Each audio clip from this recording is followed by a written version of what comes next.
Hello everyone, welcome to Critical Hit. I'm Matthew. I'm David. And I'm Kyle. Today we're talking about Princess Mononoke, another one of Miyazaki's films that tells the story of a prince named Ashitaka, who is cursed by a demon as he's defending his town from its attack. And because of this curse, he has to leave his village and go find a way to cure the curse that's on his arm that will eventually kill him. In his journey, he encounters Iron Town, which is run by Lady Eboshi, and is basically a town obviously famous for its iron, especially its weapons. Lady Eboshi is waging war against the forest spirits nearby. In this conflict, Ashitaka meets Princess Mononoke, the title character, who is a girl who has been adopted by the wolf spirits that also help the forest. So basically, Ashitaka is caught between these two warring factions, the forest and its spirits, and the people of Irontown and their technology, and he's trying to find a way to end the violence. And I think that's probably the easiest summary you can give. So what do you guys think? This was actually my favorite Miyazaki movie going into this month-long project we have, and from the beginning it was actually my favorite, because I think when I first watched it, I connected a lot with the high fantasy world, and I thought that I connected a lot with the themes that even just watching it the first time around, you know, the themes of war and the way in which there's really no there's really no completely straightforward villain or straightforward hero, and I connected that, but I really loved watching it again.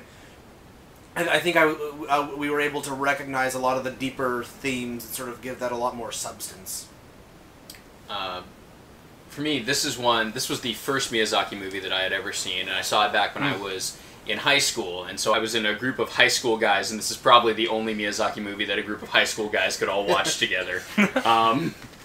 But we really got into it. The level of violence actually stuck with me, and I found that particularly fascinating, coming back to it and looking at how that violence was used to tell a pacifist storyline. Something that I came back to that I didn't notice the first time, that's been developing as we've been going through Month-a-zaki, is, again, how incredibly Western this movie is, how incredibly Western much of Miyazaki's work is, that you don't initially think of it as.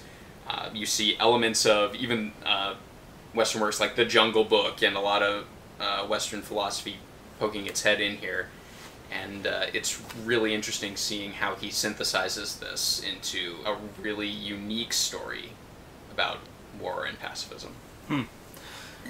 For me, I also saw this as a young teen, and I just remember at the time just like being so happy to see a Miyazaki film that had a lot of violence in it, because as a young guy, like, you know, violence is awesome. That's all I could think about. But it was really interesting returning to this movie and just seeing how the violence of this movie is never portrayed as necessarily a good thing or even like the right thing. It's very so like for me, like, I've really enjoyed returning to it only because I've felt the weight and cost of that violence more as this war wages. Yeah. Well, yeah, when you look at how the fight scenes are in the film, it's kind of impressive. It really, there's sort of there's an art to it that I actually don't think I've seen in any other movie that I can think of, where even the violence, while it's well done, at the same time, it's sort of deliberately filmed in such a way that it does an amazing job of not glorifying it. Like even when there's like incredible things happening on screen, it lacks that sense of really palpable like adrenaline that you see in other movies, like just like The Matrix. To give an example off the top of my head. Right. And I think that really shows Miyazaki's skills as a filmmaker,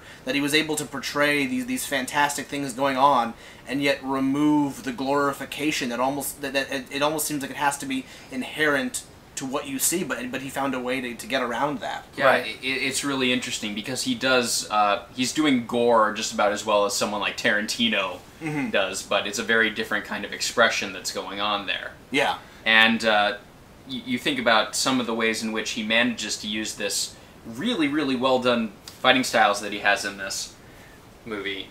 For instance, there are points in which he doesn't use music and just allows the battle to speak for itself. And that ends up being very, very powerful, and you don't get to feel the ha-ha surge of adventure that goes with so many fight scenes. Well, yeah, like one of the most like sort of traditionally fight scenes is is a confrontation between Princess Mononoke and Lady Eboshi. And we even noticed this as we were watching the movie. It has no music, and it's amazing how far that goes to make the whole scene kind of horrifying, because you have them fighting all the citizens of Irontown, surrounding them with bloodthirsty with spears, and it's the kind of thing where even though what's happening, it's very artfully choreographed, it's still, the whole thing is just kind of horrifying and sad. Yeah, it's really interesting just to see how every time there's violence in this film, like, there are even scenes where you're like, yeah, that was justifiable. So, like, Ashitaka kills these two samurai at the beginning of the movie with his awesome demon arm powers. And just, like... he has demon arm powers. Blows them away. Bohannon. And you watch it in that scene, like, one of the samurais is about to kill, like, an innocent person. So, like, I don't know. Maybe it's just as a Westerner or something, but I was just think, yeah, that's the right thing. You save the person in distress. But Ashitaka, later on, he sees it as a sin. Like, he's like, I have killed people and I must make atonement for this. And he goes out of his way to try to find a way to atone for this death. And that's actually one thing that's so fascinating about how death is viewed in this movie, and that, usually it just seems like with our sensibilities, it's like, if killing someone is justifiable, you should do it. And yet in this film, no matter who you kill, good or bad, there's always some kind of natural negative consequence of it. Right. It has this level of respect for life that you just don't see very much, especially in movies. Even self-defense is wrong in this. Yeah. Go ahead. Yeah. Well, Miyazaki's doing something that I've seen in some other anime, that even action anime. I think of the Gundam series and the pacifist messages that you get through those. Even in a very, very high adventurous sci-fi world there. But what Miyazaki ends up doing here is he gives us the categorical imperative of thou shalt not kill. And gives no exceptions to that rule whatsoever. And as he's doing this, he traces that all back to a natural basis. Everything that's being done has to rest in nature here. That is the source of everything. Nature is promoting life. Well, in fact, there is actually one small exception to what we've been talking about. There is one instance where taking life isn't a bad thing, and that's when the forest spirit takes it. Right, so the forest spirit stops one of the boar gods from becoming a demon. This movie's weird, and you should watch it. But because he can give and take life. And so, like, in that scene, like, he does this, and it's not presented as, like, a horrible thing or an evil thing. It's presented as natural. So it's really interesting because there is a place for death, but only if it's done the natural way. Like, only if nature runs its course. Whereas when humans intervene with their warfare and with their violence, like, death just goes crazy. Like, it's everywhere is death. And in fact, the closest thing you could find to a villain in this movie is the Emperor, who wants to get, take the forest spirit's head precisely to live forever. Right. It's really like one of the things that springs off the whole conflict in this movie is someone's desire to live forever, which is just something that I think in this movie is fundamentally unnatural. Yes, I think that works very well. There's a set point for life and death, and whether you try to end one or extend it before its time or beyond its time, that seems to be wholly unnatural and against the way in which the world works. Definitely. I mean, if you look at even how the forest spirits die in this story, so you have, like, the boars, who both of them they just turn into demons because they're trying to avoid death. They're trying to figure out a way to avoid the inevitable, whereas the wolf goddess, she dies a rather, like, her eyes are closed at the end. Like, she has a peace about it because she knows her time has come. And can I just say, Miyazaki does this well. You feel so bad. I feel there are plenty of people to feel bad for in this story, but I don't feel nearly as bad for anyone in the entire movie as I do for the leader of the boars. Right. Yeah. There's this part where he's trying to sort of escape back to the forest spirit just to ask for life, and he's just he's just so There's horribly just blood everywhere. He's bleeding like he he's really old, so it's like he barely has any muscle. He's blind. It is just it is really just one of the most horrifying things ever. Yeah. And his people are massacred, and you're so sympathetic for this character, and even with all of that, what he wants, what he ends up doing, is still not good. It's not natural, and no matter how you may feel for him, all he's doing is continuing to hurt himself and those around him. Right. And I think even to top it all off, as wretching as that scene is, like, it's even worse when the humans arrive. Because the humans want to follow the boar god to find the forest spirit. And how do they follow him? Exactly. They follow him by wearing the skin of his fallen boars. So, like, the humans in that scene have become unnatural and, like, inhumane. They basically, like, take on the skin of dead animals and crawl around on the ground. It's disgusting and filthy, and it just, like, you see this scene, and just the way it's presented, you feel wrong. Like, they're walking around like living death. Yeah. They're practically a zombie image at this point. A lot like the boar becomes once the demon starts to take over him. Like, it's like the heightened definition of unnatural. It's incredibly unnatural, and just I really feel a lot for that character and for that instance. I think that might be one of the darkest points in the movie. You know, with the exception of perhaps the forest spirit's beheading. Right. So, really, these themes of war and pacifism, these are the kinds of things that we see throughout all of Miyazaki. This nature and war and pacifism, these are things that we see throughout. From Howl's Moving Castle, we get the warfare. In Totoro, we get the way in which nature and death seem to interplay and go back and forth, and how natural or unnatural that is.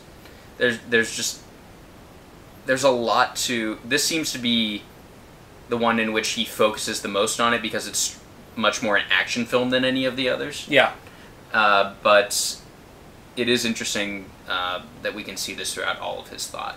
Thinking about his final project, The Wind Rises, and the sort of the World War II setting that you get there, along with his ever present flight imagery.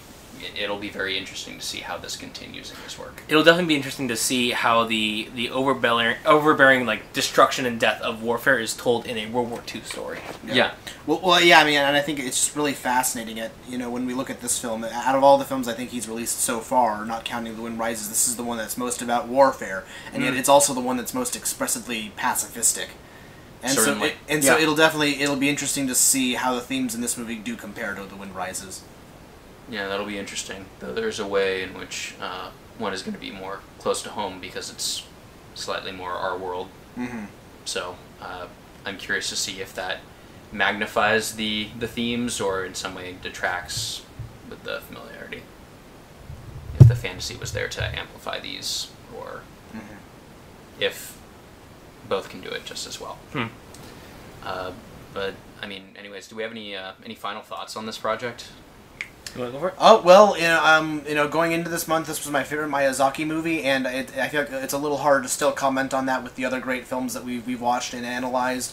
But what I will say is that this is definitely a movie where I mean, I've watched it 3 times and I haven't exhausted the themes or what to think about yet, and so I look forward to watching it again. And if you haven't seen it, you really should. In a lot of ways, I think this is Miyazaki's most distinctive film.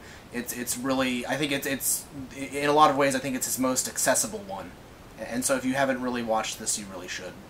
I think we really are just kind of scratching the tip of the nature and war and death and pacifism themes that are in this movie. I think that part of the true experience for the audience is sitting there and having to witness the ambiguity of all of this.